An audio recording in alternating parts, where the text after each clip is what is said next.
Sa isang madamdaming mensahe na inilabas kahapon ni Senator Amy Marcos, humingi ito ng paumanhin sa kanilang ama na si dating Pangulong Ferdinand Marcos Sr. Saan niya ay pagkabigo niya na mabantayan ang kanyang kapatid na si Pangulong Ferdinand Marcos Jr.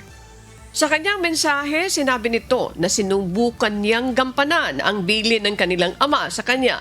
Subalit, marami anyang mga pumigil sa kanya na bantayan ang kanyang kapatid.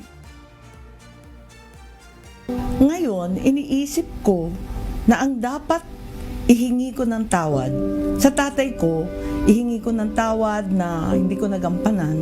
Yung utos niya, yung habilin niya, paulit-ulit, hindi lang naman nung tumanda siya at mamamatay na, kundi talaga buong buhay yata namin. Parating binibilin si Bongbong, bantayan mo yung kapatid mo.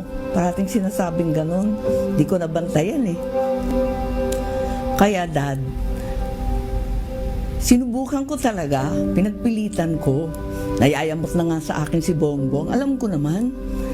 Pero hindi ko talaga kinaya, maraming humaharang, maraming nagbabawal, maraming naninira. Hindi na kami nagkausap ng matagal at hindi ko nababantayan.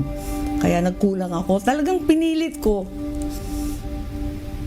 Kaya humihingi ako ng tawad, hindi ko kinaya eh. Sa ngayon ay wala pang reaksyon ang panig ni PBBM hinggil sa mensaheng ito ni Senator Amy.